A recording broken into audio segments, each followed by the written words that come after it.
Shalom علیکم، میں ہوں مختار ممشلو اور ہم آپ کو لغاس بائی اسکول کی خصوصی کلاس مساحت انجیل میں خوش آمدید کہتے ہیں۔ نئے نامے کے مذہبی پس منظر پر بات کرتے ہوئے ہم نے دو فرقوں کے بارے بات کی تھی۔ ایک تھا فرقہ صدوقی اور دوسرا فرقہ تھا فریسی۔ آج ہم تیسرے فرقے پر بات کریں گے جو اتنا مشہور نہیں ہے، بلکہ بعض خادمین اور لوگ تو اس کا نام بھی نہیں جانتے، لیکن یہ فرقہ بھی اس زمانے میں پایا جاتا تھا اور اسے کہتے ہیں آسی۔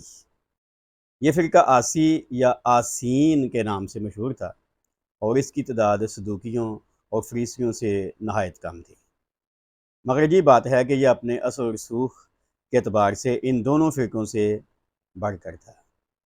یہودی مورخ فلیویس یوسیفس یونانی مائل فلسفی فائلو کے مطابق، یعنی یہ دو لوگ ہیں، ایک ہے مذہبی تاریخ لکھنے والا اور ایک ہے سیاسی تاریخ لکھنے والا، ان دونوں کے مطابق آسین کی تعداد 4000 نفوس سے زیادہ نہیں تھی، اور یہ لوگ جنوبی فلسطین میں، یا آپ کہیں میرے ساتھ اتفاق کرتے ہوئے جنوبی ارض مقدسہ میں بود و باش رکھتے تھے۔ عوام الناس میں ان کے اثر و نفوذ و اہمیت کی بڑی وجہ ان کا بے لچک عقیدہ اور مضبوط تنظیم سازی تھی۔ یہ لوگ خالص اسرائیلی نسل سے تعلق رکھتے تھے۔ ان کی عبادات، مذہبی رسومات اور فلسفیانہ مسلک سب سے جدا تھے۔ مذہب اور قومیت کے معاملے میں وہ ہیکل کی ہر ایک کارگزاری سے تقریباً آزادی تھے، یعنی انہیں ہیکل میں جو قربانیاں، چڑھاوے، نذرانے، حمد و ثنا، پرستش کی جاتی تھی، اس سے کوئی سروکار نہیں تھا۔ قربانی چڑھانے کے معاملے میں ان کا فلسفہ الگ تھلگ تھا۔ وہ کسی جانور کی قربانی کو قطعی طور پر ناپسند کرتے، مگر اس کی جگہ نباتات کی قربانیاں چڑھایا کرتے تھے، یعنی جانور نہیں ذبح کرتے تھے لیکن نباتات کی قربانیاں، اس میں آپ کہیں کہ نباتات میں تو سبزیاں آتی ہیں، فروٹ آتے ہیں، جڑی بوٹیاں، بہت کچھ آتا ہے۔ ارامائی زبان میں آسی کا مطلب ہے طبیب، ڈاکٹر، حکیم، لہذا وہ روحانی اور دنیاوی علوم کے دعوے دار تھے۔ مریض کی شفا یابی کے لیے دعا کا سہارا لینے کے علاوہ جڑی بوٹیوں سے تیار شدہ ادویات کی تاثیر اور افادیت کے بھی قائل تھے۔ یعنی آج کل جو لوگ کہتے ہیں جی دوائیاں ہوں نہیں کھانیاں، یہ بڑا مشہور گیت ہے، آپ کو پتہ ہے، آج تک ٹی وی پہ چلتا ہے، تو وہ کہتے تھے دوائیاں کھانیاں چاہیے نہیں، شفا کے لیے صرف دعا نہیں ہے، دوائی بھی ضروری ہے۔ غالباً اس فرقے نے دوسری صدی قبل از مسیح کے دوران مصر کے شہر سکندریہ میں جنم لیا تھا، لہٰذا فلسفیانہ افکار اور عبادتی طریقہ کار کو انہوں نے وہیں کے فلسفے سے سیکھا تھا۔ مثال کے طور پر فیثاغورس کے مکتب فکر کے مطابق جانور کو ذبح کرنا حرام تھا، اور یہ فرقہ بھی زہد و تقوی کی تلقین کرتا تھا، یعنی آپ کہیں کہ یہ فرقہ جو تھا یہ فیثاغورس کو مانتا تھا۔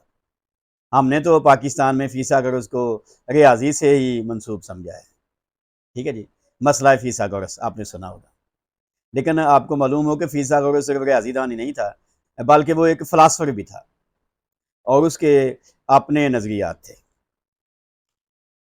تو اس طرح سے یہ لوگ فیثاغورس کے فلسفے کی طرف مائل تھے، جس طرح باقی یہودی فائلوں کے مطابق یونانی فلسفے کے پیروکار تھے، اور آپ انجیل میں اعمال کی کتاب میں پڑھ سکتے ہیں یونانی مائل یہودی، تو وہ یونانی فلسفے کی طرف مائل تھے، پر یہ لوگ فیثاغورس کے فلسفے کی طرف مائل تھے، اس لیے میں نے کہا ایک غیر معروف فرقہ ہے۔ تو فیثاغورس کی پیروی کرتے ہوئے یہ باتیں آسین کی یا آسی لوگوں کی زندگی میں بھی شامل ہو گئی۔ کون کون سی باتیں تھیں؟ وہ یہ کہ آسی فرقہ جو تھا خود کو 3 درجوں میں تقسیم کرتا تھا۔ نمبر 1 شاگردیت، نمبر 2 تربیت، اور نمبر 3 تاج پوشی۔ پہلا درجہ شاگردی کا تھا، اور اس میں صرف بچوں اور نابالغ افراد کو قبول کیا جاتا تھا۔ دوسرا درجہ حلف اٹھانے والوں کا تھا۔ یہ لوگ حلف اٹھانے کے 1 سال بعد تک سارا وقت عبادت و ریاضت اور گیان و دھیان میں مصروف رہتے تھے۔ کتنی اہمیت ہے حلف اٹھانے کی۔ آج کل تو لوگ حلف اٹھا کر یعنی بپتسمے کا حلف اٹھا کر پھر بھاگ جاتے ہیں۔ بپتسمہ بھی حلف ہی ہوتا ہے۔ پانی میں کھڑے ہو کر جب ہم کہتے ہیں کہ میں ایمان رکھتا ہوں یسوع مسیح خداوند ہے، تو یہ حلف ہوتا ہے کہ ساری زندگی اب میں اس کے ساتھ گزاروں گا، لیکن جو ہی پانی سے لوگ باہر نکلتے ہیں وہ بھول جاتے ہیں، تو حلف اٹھاتے تھے۔ اور ابھی میں نے بتایا کہ حلف اٹھانے کے 1 سال بعد تک سارا وقت بات و ریاضت گیان دھیان میں مصروف رہتے تھے۔ یعنی کچھ لوگ جو ایسے بپتسمہ لینے کے بعد دعا کرتے ہیں یا روزے میں ٹھہرتے ہیں یا اس سے پہلے، تو یہ 1 سال لگاتے تھے، تھوڑا ٹائم نہیں ہے۔ ہمارے لوگ تو ایسا نہیں کریں گے۔ اگر کسی کو آج بپتسمہ دیں تو وہ تو 1 سال کے لیے بات و ریاضت و گیان دھیان میں نہیں مصروف ہوگا۔ اپنا اپنا کام ہے۔ پولس جب بدلا تھا تو وہ 3 سال عرب کے صحرا میں رہا تھا، بعد میں 7 سال اور مختلف جگہوں پہ رہا مسیح کو جاننے کے لیے۔ خیر، تیسرا درجہ اور آخری درجہ تھا واصلین کا درجہ۔ اس مقام تک پہنچنے کے لیے دوسرے درجے کے بعد مزید 2 برس مذہبی کاموں میں گزارنا ضروری تھا۔ جیسے کچھ ملکوں میں ہوتا ہے نا کہ ہر کسی پر لاگو ہے کہ وہ کچھ برس تک تعلیم پانے کے بعد فوج میں ٹائم سپینڈ کرے گا، اسے فوجی تربیت لینا ہوگی ملک کے دفاع کے لیے۔ تو یہ لوگ جو دوسرا درجہ پا لیتے تھے، حلف اٹھا لیتے تھے، انہیں منادی کے لیے بھیجا جا سکتا تھا، انہیں چرچ کی صفائی کے لیے بھیجا جا سکتا تھا، انہیں کچھ اور کرنے کے لیے بھیجا جا سکتا اس اپنے حساب سے۔ اور پھر انہیں یعنی جب وہ مذہبی کارگزاری ادا کرتے، جہاں وہ عبادت کرتے تھے، عبادتگاہ کے ساتھ جڑی ہوئی ساری چیزیں جب وہ پوری کرتے، تو اس کے بعد کیا تھا، تیسرا درجہ آتا تھا، اور پھر انہیں خرقہ عطا کیا جاتا تھا۔ خرقہ، ٹھیک ہے جی، جیسے کچھ لوگ پاس کرتے ہیں تو انہیں بیج لگایا جاتا ہے، کچھ تاج پوشی ہوتی ہے، اس طرح کی چیزیں۔ خیر، خرقہ جو تھا اس میں مختلف چیزیں شامل تھیں۔ کیا تھا؟ نیلے رنگ کا ایک کپڑا، زنار یعنی دھاگا، اور ایک کلہاڑی جو ہاتھ میں رکھی جاتی تھی۔ کبھی آپ کسی مخصوص سکھ کو دیکھ سکتے ہیں تو وہ جو ایک ہاتھ میں ان کے کڑا ہوتا ہے، پگڑی ہوتی ہے، اور اس طرح مختلف چیزیں ہوتی ہیں، ٹھیک ہے۔ تو ان کو بھی ایک نیلے رنگ کا کپڑا دیا جاتا تھا جو سر پہ باندھتے تھے، اور ایک دھاگا یعنی یہ بازو پہ کلائی پہ بریسلیٹ کی طرح باندھتے تھے، یاد رہے گا۔ اور سکھوں میں بھی کئیوں میں وہ دھاگا باندھ دیتے ہیں۔ جب آپ بیٹھیں، آپ جتنا بھی تعلق رکھتے ہیں میوزک سے، زیادہ نہیں تو سننے کی حد تک تو رکھتے ہیں۔ ابھی کشان یا باقی جو ہیں ان کی فیملی میوزک کے ساتھ وابستہ ہے، تو جب آپ نے دیکھا ہوگا شگرد کرتے ہیں تو اسے وہ دھاگا باندھتے ہیں، ٹھیک ہے جی۔ تو یہ بھی دھاگا باندھتے تھے اور ایک کلہاڑی دیتے تھے جی آواز کے لیے۔ عجیب فرقہ ہے۔ یہاں تک اگر کوئی آپ سوال کرنا چاہتے ہیں تو کر سکتے ہیں۔ نہیں، یسوع مسیح سے پہلے کی باتیں ہیں۔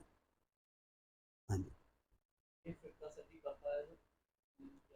ابھی آتے ہیں اس پہ، جتنی باتیں ہوئی اس کے تعلق سے کچھ پوچھنا چاہتے ہیں پہلے وہ بات کرتے ہیں۔ پہلے اور دوسرے درجے کے درمیان بھی مختلف رسومات ادا کی جاتی تھی۔ ابھی تو میں نے تیسرے کا بتایا، تو پہلے اور دوسرے میں بھی رسومات تھی جن کی انجام دہی کے ذمہ دار آسین اساتذہ تھے۔ تو پہلے اور دوسرے درجے تک جو لوگ آتے تھے ان کی بابت جو ذمہ داریاں تھیں وہ استاد پوری کرتے تھے۔